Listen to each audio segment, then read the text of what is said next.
सदैव वस्त्र पवित्र रखे, शरीर को पवित्र रखे।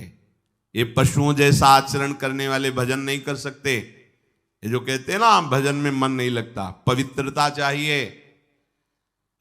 अब ऐसे पशु की तरह शौच हो लिए, उठे चल दिए, ऐसे नहीं। पवित्रता, शौचाचार का निर्वाह कीजिए। लघु शंका भी जाइए तो जल लेकर जाइए। इंद्री का प्रक्षालन, फिर हाथ का प्रक्षालन, फिर 3 बार आचमन, राधा वल्लभ श्री हरिवंश, राधा वल्लभ श्री हरिवंश। जैसे शास्त्रीय विधान में केशवाय नमः, नारायणाय नमः, माधवाय। पवित्र रहिए। देखो भजन कैसे नहीं होता। मिट्टी जल आदि से बाह्य शरीर की पवित्रता और छल कपट के त्याग से भीतर की पवित्रता बढ़ती है। गुरु से कपट, यह सर्वनाश का लक्षण है। अगर तुम में कोई दोष है, गुरुदेव पूछ रहे हैं, तुमने ऐसा अक्षरशः जैसा हृदय में वैसा बोल दे जी, अब चाहे दंड दो चाहे क्षमा करो, ये आपका विषय। पर सत्य बात यह कि मेरे हृदय में ऐसी पाप वृत्ति थी, मैंने ऐसा किया या ऐसा करने का हमारे संकल्प बन रहा है। गुरु से कपट नहीं। अंदर कपट रखोगे, मन मलिन हो जाएगा, भाग जाओगे, माया घसीट ले जाएगी। जो गुरुदेव ने उपासना दी है उसी का केवल अनुष्ठान। समय कहां आपके पास और के लिए? कहां समय है? प्रियाजू के सिवा हमारे पास समय कहां है? ऐसी दिनचर्या है, एक क्षण भी तो समय नहीं है, तो हम फिर और क्या अनुष्ठान करें? अपनी लाडली जू को हर समय देखते रहना है, दुलार करना है, नाम मंत्र वाणी जी का गायन, उन्हीं की सेवा में। गृहस्थी हैं तो जो व्यापार नौकरी उन्हीं के लिए समर्पित करें। इसके लिए बहुत सहन शक्ति चाहिए। ठंडी गर्मी, मान अपमान, निंदा स्तुति, परिवार वालों की अवहेलना, ये सब मिलेगा इनाम में। इसे सहो चुपचाप, इसके लिए रो मत। कैसे लोग हैं, रो देते हैं, शरीर की प्रतिकूलता में रो देते हैं। अरे आंसू श्री जी के लिए, सिर्फ प्यार में रो श्री जी के, और सब दुख मुस्कुरा के सहना सीखो। मौनम, वाणी को बहुत संभालिए। नाम जप के लिए मौन बहुत आवश्यक है। अगर बार बार थोड़ी थोड़ी देर में बोलते रहेंगे तो एकाग्रता भंग होती रहेगी, नाम में मिठास नहीं अनुभव कर पाएंगे। कभी कभी ऐसा होता है, ये जाम हो जाता है, बोलना भी चाहे तो नहीं बोल पाते, क्योंकि क्रम टूट जाएगा। शाम के समय जैसे किसी से मिलना जुलना नहीं, तो तभी लोग पूछते मौन हो क्या? तो फिर नहीं, मौन नहीं, क्या बात, इशारे समझ लो जो काम, चलो। क्योंकि अगर निरंतर मंत्राकार वृत्ति तो बोलने की भी हिम्मत नहीं रह जाती। पर वहां तक पहुंचने के लिए वाणी का मौन आवश्यक है। मौन का मतलब ऊ करना नहीं है, आवश्यक हो तो शब्द बोल दो, नहीं अधिकतर मौन रहने की चेष्टा करो। जो आपको मार्ग मिला है, कई बार वर्णन किया है कि सत्संग में जो शब्द आपको लगते हैं तो डायरी में लिखना चाहिए, या याद कर लो, बाद में लिख लेना जाके। और अपने लिखे हुए सत्संग के वचनों को रोज स्वाध्याय करना चाहिए। अमुक तारीख के सत्संग में ये पॉइंट, और उनको बार बार, ऐसा नहीं कि आपको ही कह रहे हैं, जहां जहां संत मिले जो जो बोले उनके सामने तो लिखा पड़ी नहीं, पीछे हट के लिखना। 2 डायरी हैं, एक सन्यास की है, एक वैष्णव मार्ग। दोनों को, गुरुजनों की, महापुरुषों की वाणी को एकदम एकाग्रता से सुनाओ। जब अलग हटे तो सबसे पहला काम, इस तारीख को इस महापुरुष ने ये शब्द बोला, और उन्हीं का बार बार स्वाध्याय करना। क्योंकि सब शास्त्रों में कहां हम दौड़े घूमेंगे, महापुरुष जन सब शास्त्रों का सार बोलते, उसे लिख लिया। सरलता, आपका जीवन सरल होना चाहिए। छल कपट द्वंद्व, मुख में कुछ और, हृदय में कुछ और, आचरण में कुछ और, यह दुष्ट पुरुष का लक्षण है। उपासक का, शिष्य का लक्षण नहीं है। दुष्टता का त्याग करो। हृदय में कुछ और चल रहा है, वाणी से कुछ और बोल रहे हो, आचरण में कुछ और है, यह दुष्ट पुरुष का लक्षण है। साधु पुरुष का जो वाणी में वही, हृदय में वही, आचरण में है, तीनों की मिलान है, वही साधु है, वही उपासक है, वही भक्त है, जिसकी तीनों एक हो। वाणी से जो बोला वही हृदय में है, जो हृदय में वही आचरण में है। यहां वाणी से कुछ बोल रहे, हृदय में कुछ चल रहा है, आचरण कुछ और बता रहे, ये ठीक नहीं। सरलता का तात्पर्य है मन, वचन और कर्म, ये तीनों एक होने चाहिए। अहिंसा, वाणी से शरीर से किसी को भी कष्ट ना पहुंचे, ऐसी अंदर धारणा रखो। वो अपने संकल्प विकल्प करके कष्ट भोगे, उसकी बात, हमारे द्वारा किसी को कष्ट ना पहुंचे, ये हमारी धारणा हो। सर्दी गर्मी सुख दुख आदि द्वंद्व हर्ष विषाद आदि जो है, इनको सहना सीखो। भगवान भी आदेश करते हैं, मात्रा स्पर्शास्तु कौन्ते शीतोष्ण सुख दुखदा आगमा पायनो अनित्यास्तास्तितिक्षस्व भारत। जो इनको सह जाता है वही परम पदवी को प्राप्त होता है। थोड़ी सी गर्मी आहा, थोड़ी सी सर्दी आहा, पूरे जीवन गर्मी। पैर की त्वचा ऐसी हो गई थी कि बंबूल का कांटा टूट जाता था, घुसता नहीं था। जीवन में कभी पादुका ही नहीं, तो चमड़ी इतनी मोटी हो गई थी पैरों की। सर्दी गर्मी जैसा आप इसको, आप देखो यहां आप कौन सा स्वेटर पहनते हैं, जीवन में कभी नहीं। सर्दी में क्या होता है, यहां ये त्वचा नहीं क्या, हमें तो लगता है काफी सुकोमल अन्य अंगों से यहां की त्वचा है, कपोल नासिका नेत्र आदि। यहां क्या पहनते हो सर्दी में, क्या बिगड़ जाता है, क्योंकि अभ्यास है। गर्भ के बाद निकलने के बाद यहां कुछ ढका ही नहीं, यहां कुछ नहीं ढका, तो पूरे जीवन ढकने की जरूरत नहीं। और अगर पूरे अंगों में न ढका होता तो पूरे जीवन ढकने की जरूरत नहीं। जो जंगल में दिगंबर महापुरुष रहते थे गंगा के किनारे, कितने, तो उनको क्योंकि अभ्यास, और हमने अभ्यास किया कपड़े लत्ते का, तो अभ्यास, हमने अभ्यास किया एसी रूम का, अभ्यास किया गीजर से नहाने का, वो अभ्यास किया तीनों काल गंगा स्नान, वो अभ्यास, कुछ फर्क नहीं पड़ा इस जड़ शरीर में। इसको जैसे रखो। तो सहने का अभ्यास, यदि माया से मुक्त होना है तो सहने का अभ्यास रखो। ये जरा में ओह बहुत गर्मी, ये नहीं उपासक। गर्मी है ठीक है, शरीर का धर्म है, तो इंद्री में ताप लग रहा है ठीक है, राधा राधा राधा।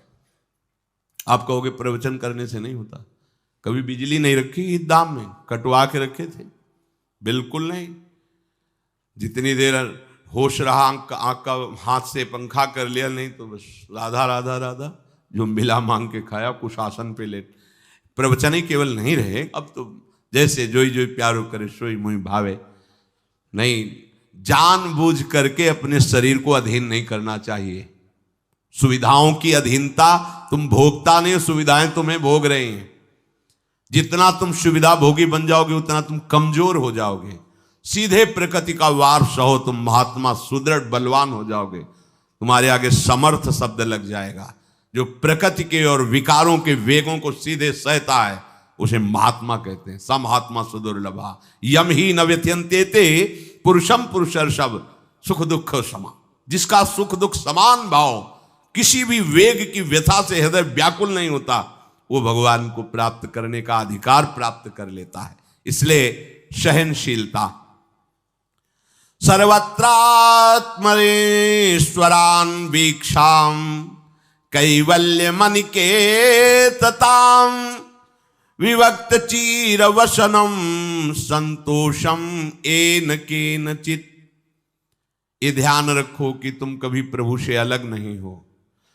सर्वत्र भगवान हैं तो यहां भी हैं, सब समय में हैं तो इस समय में भी हैं, सब में हैं तो हम में भी हैं, सबके हैं तो हमारे भी हैं।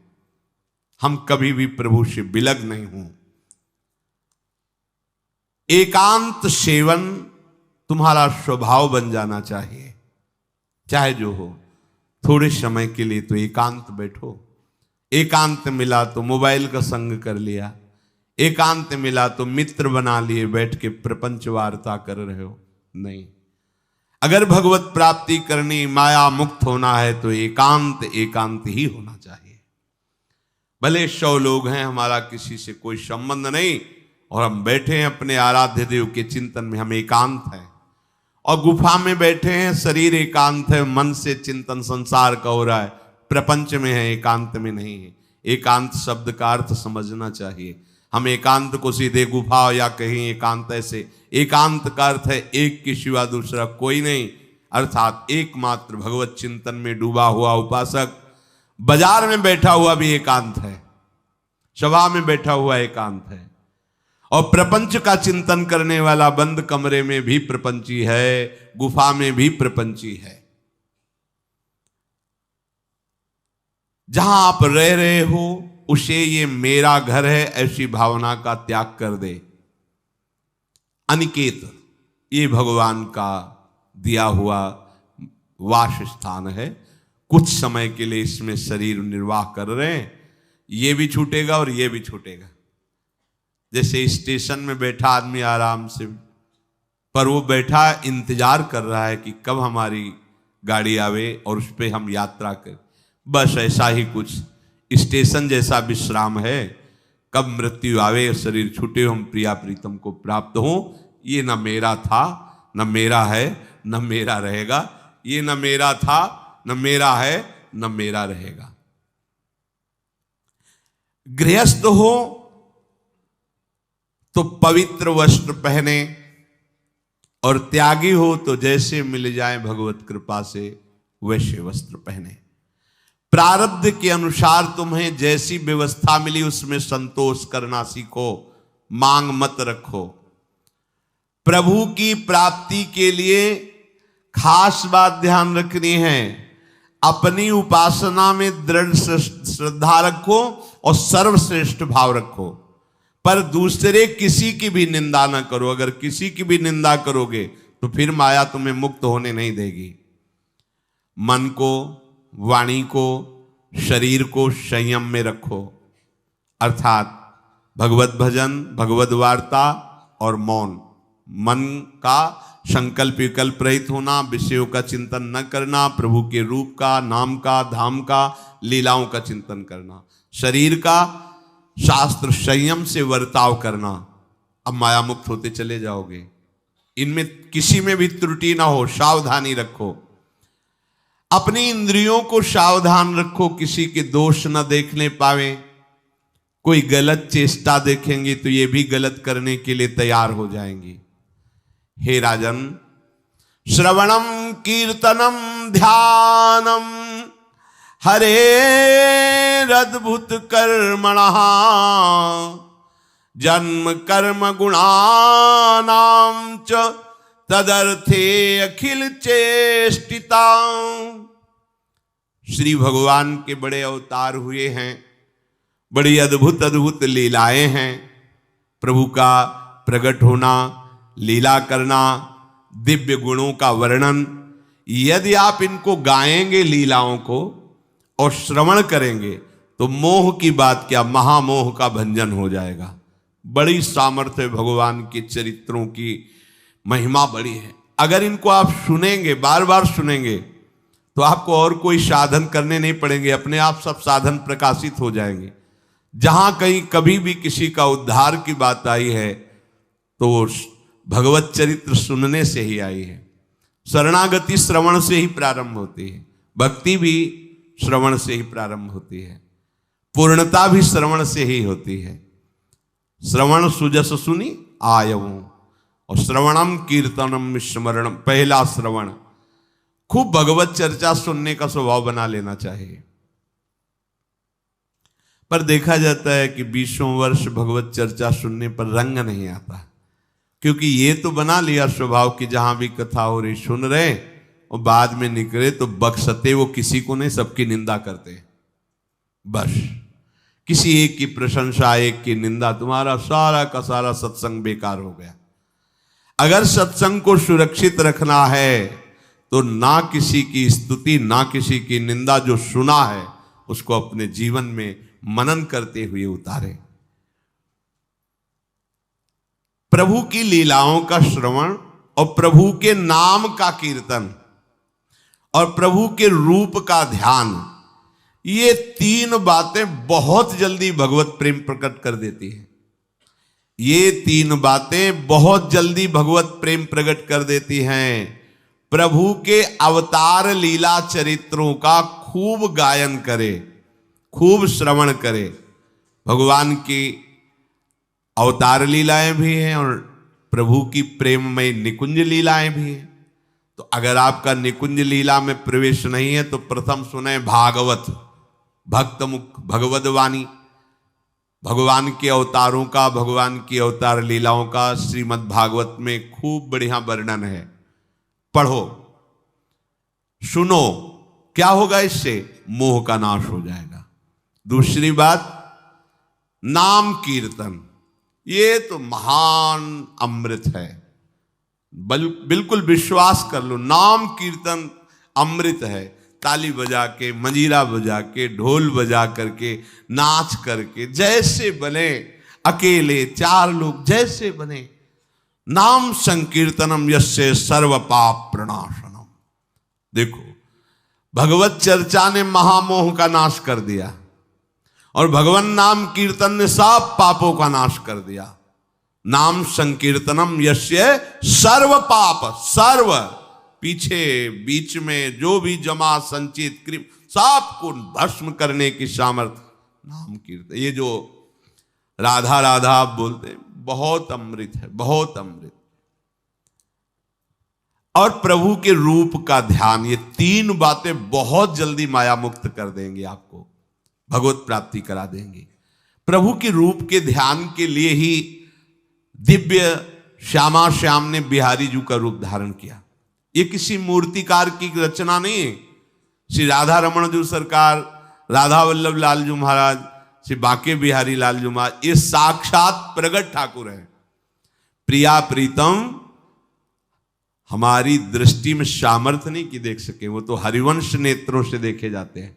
निकष कुंज ठाड़े भये भुजा परस्पर अंश, श्री राधा वल्लभ मुख कमल निरख नयन हरिवंश। हरिवंश नेत्र प्रकट हो जाएंगे, आश्रित जन हो, चिंता की बात नहीं। पर ये जो रूप प्रकट है, इसके ध्यान में तो तुम्हें कोई श्रम नहीं करना।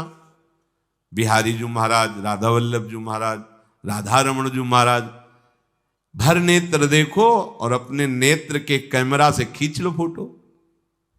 अब आप फिर जिधर देखो उधर वैसे ही खड़े नजर आ रहे, वैसे मुस्कुराते हुए दिखाई दे हर समय। और ये आदेश कर रहे हैं हरिवंश महाप्रभु, सब सोहित निष्कामति, श्री वृंदावन विश्राम, श्री राधा वल्लभ लाल को हृदय ध्यान, मुख नाम। राधा वल्लभ लाल का ध्यान करो और राधा वल्लभ श्री हरिवंश बोलो तो तुम्हारी मति निष्काम हो जाएगी, तुम्हें अखंड वृंदावन वास मिल जाएगा। प्यारे जो तुम्हें प्यारे लगने लगेंगे। ये तीन बातें आपको निश्चित भगवत प्राप्ति करा देंगे। इष्टम दत्तम तपोजप्तम वृत्तम यच्चात्मनः प्रियम, दारान श्रुतान गृहान प्राणान यत् परस्मै निवेदनम। जो भी तुम्हारे द्वारा यज्ञ दान तप अथवा जप सदाचार, ये सब प्रभु को अर्पित कर दो, अविनाशी हो जाएगा। प्रभु को अर्पित कर दो जो भी तुम्हारे द्वारा होता है। हे प्रियालाल, आपकी प्रसन्नता के लिए। फिर दोबारा कह रहे हैं, स्त्री पुत्र घर जीवन और अपने प्राणों का मोह त्याग करके, प्राणों का मोह त्याग कर। यहां पूरा समाज वैसे ही सब बैठा है हृदय में। देखो, जिस मार्ग में चलना उसे समझो। अंदर से केवल प्रिया प्रीतम में ही हमारी अहमता ममता होनी चाहिए।